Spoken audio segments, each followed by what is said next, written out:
morning, dear students. Myself is Pramod Sharma from PSSVM Inter College, Jahangirabad. Dear children, welcome back to your English grammar class. As you know, in English grammar, our topic syntax is going on, and in the previous video, we studied preposition. How we use preposition in our sentences. और उसमें हमने how to use many prepositions, various prepositions in sentences we studied in last videos. Today we start from by. by जो preposition होती है उसका कहाँ use होता है, कैसे यूज होता है, ये देखेंगे. तो by जो preposition होती है उसका तीन मीनिंग होते हैं. एक बाई माने होता है द्वारा, बाई का अर्थ से भी होता है और बाई का अर्थ तक भी होता है. तो द्वारा के सेंटेंस में जो होता है हमारा, उसका यूज पैसिव वॉइस में. पैसिव वॉइस में बाई का अर्थ द्वारा होता है. ठीक है जी. जैसे this letter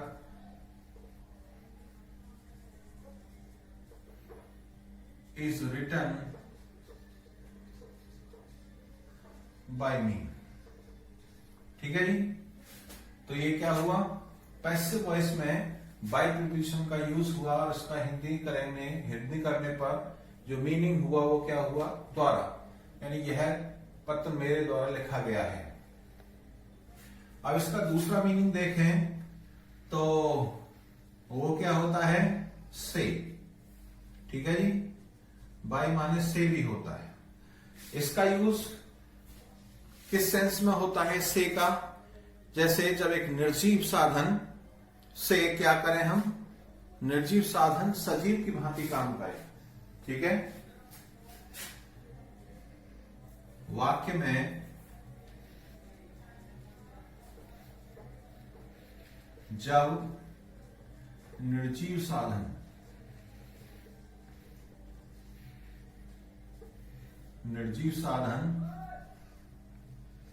सजीव की तरह, ठीक है जी, कार्य करे. ठीक है जी. तो बाय का यूज करते हैं. जैसे सेंटेंस हो जाएगा his crop was totally destroyed by क्या, by fire. हाँ, उसकी फसल पूरी तरह से आग से नष्ट हो गई. तो by fire है ना. तो यहाँ by का जो यूज है उसका मतलब क्या है, से. कई बार बाई का अर्थ तक से भी होता है. उसका हिंदी मीनिंग क्या होता है, तक होता है. और इसको कहां यूज किया जाता है, किसी निश्चित समय से पूर्व. किसी निश्चित समय से पूर्व बाई का मतलब तक होता है. किसी निश्चित समय से पूर्व.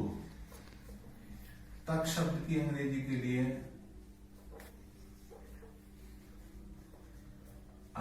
के लिए क्या करते हैं जी, बाय का यूज करते हैं. ठीक है. बाय का यूज करते हैं, है ना. वाक्य में, सेंटेंस में हमारा समय दिया है और समय के साथ क्या है, तक शब्द है. तो उसको क्या करेंगे, हम बाय का यूज करेंगे. जैसे I shall come to you by 10 o'clock. क्या हो जाएगा, I shall come to you by 10 PM कर दो. मैं आपके पास 10 बजे तक आ जाऊंगा. तो ये क्या हुए, तीन तरीके से हमने बाई के यूज किए, द्वारा के अर्थ में, बी हो गया से के अर्थ में, और सी हो गया हमारा क्या जी, तक के अर्थ में। ठीक है जी, इस तरह से बाई का यूज हुआ। नेक्स्ट प्रीपोजिशन हो सकता है हमारा विद। विद माने क्या होता है, से। विद यानी विद माने से। ठीक है जी, इसका मतलब साथ भी होता है। ठीक है,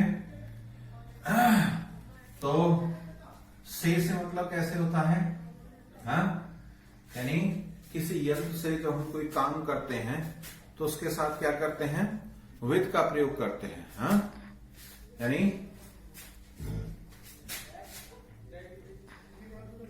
किसी यंत्र से कोई कार्य करने पर यंत्र से पहले क्या करते हैं, विद का प्रयोग करते हैं। ठीक है जी, जैसे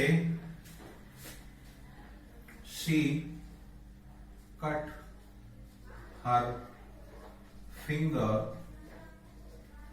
हाँ, she cut her finger with a knife, with a knife, KNIF। उसने चाकू से अपनी उंगली काट ली। ठीक है जी, तो यंत्र से पूर्व कोई काम हुआ, उससे क्या करते हैं हम, विद का प्रयोग करते हैं। इसका मीनिंग साथ भी होता है। हाँ, जब दो वस्तु या व्यक्ति एक दूसरे से मिले अर्थात उनका संयोग हो। दूसरी कंडीशन क्या है, ये हो गई ए कंडीशन। बी कंडीशन में क्या होता है, इसका मतलब होता है साथ। जब दो व्यक्ति या वस्तु एक दूसरे से मिले अर्थात उनका संयोग हो। ठीक है जी, तो क्या करते हैं, विद का प्रयोग करते हैं। और विद का मतलब यहां पे क्या होता है, साथ होता है। तो इसमें सेंटेंस हो सकता है जैसे I shall go there with Mohan, I shall go there with Mohan. ठीक है जी, इस तरीके से हम क्या करेंगे, विद का प्रयोग करें। ठीक है जी, इसमें आगे चलें तो एक प्रीपोजिशन आती है विद इन। क्या मतलब है उसका, विद इन, विद और इन, इसका मतलब क्या होता है, में ही। ठीक है, जब वाक्य में दिया गया कार्य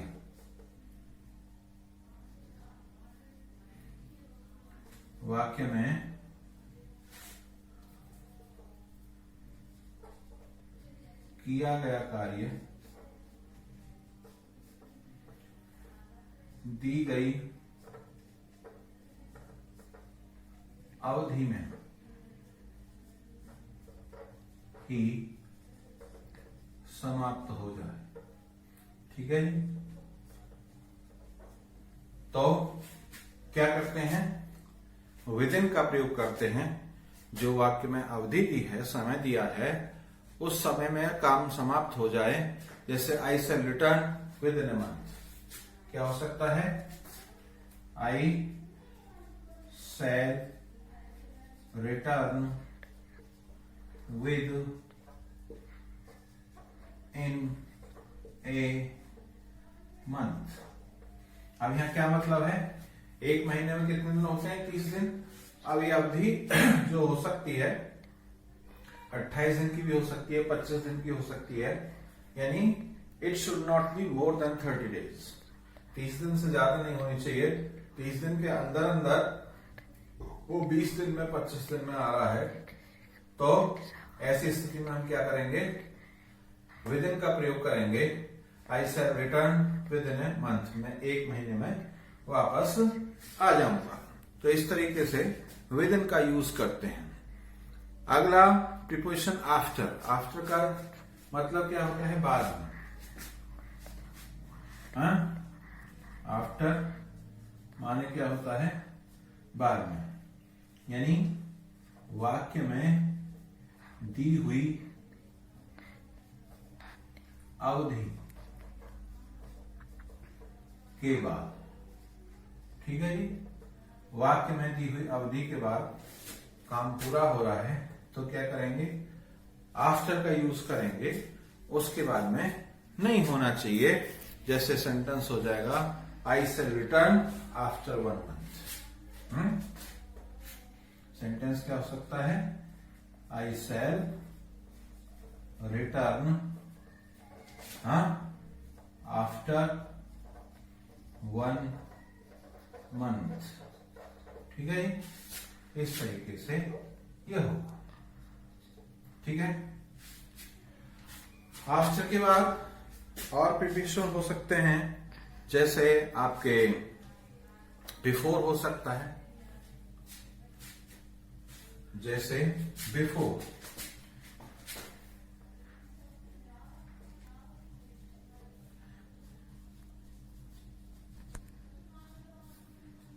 बिफोर माने पहले, इसका मतलब क्या है, वाक्य में दी गई अवधि के समाप्त होने से पहले।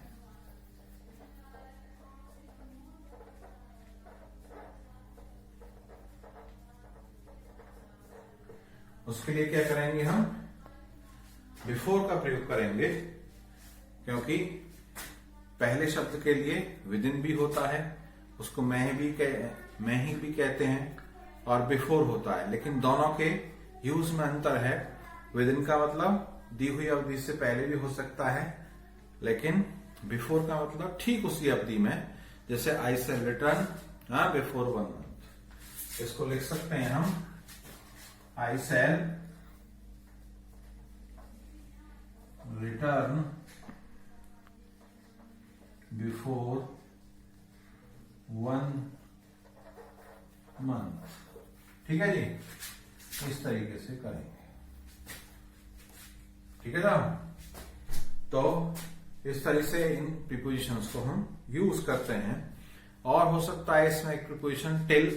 टिल का मतलब क्या होता है, तक होता है। इसमें हम क्या करेंगे, टिल, टिल माने क्या होता है, तक, और इसको क्या करते हैं हम, वाक्य में दी हुई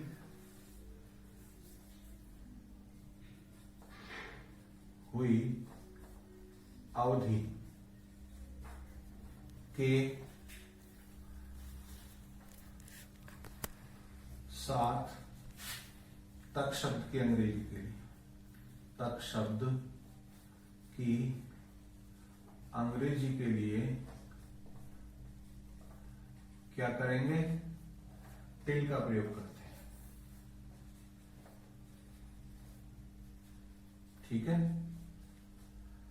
इस तरह से। तो जैसे इसमें सेंटेंस हो सकता है कि a child wept till 5 o'clock। The child wept till 5 कह सकते हैं, चलिए PM। ठीक है जी। तो इस तरीके से ये भी हो सकता है। कितना हुआ? तो इस वीडियो में आज इतना ही। नेक्स्ट वीडियो में हम क्या करेंगे, इससे आगे जो प्रीपोजिशंस रह गई हैं उनको डिस्क्राइब करेंगे, उनका डिटेल स्टडी करेंगे। Thank you very much.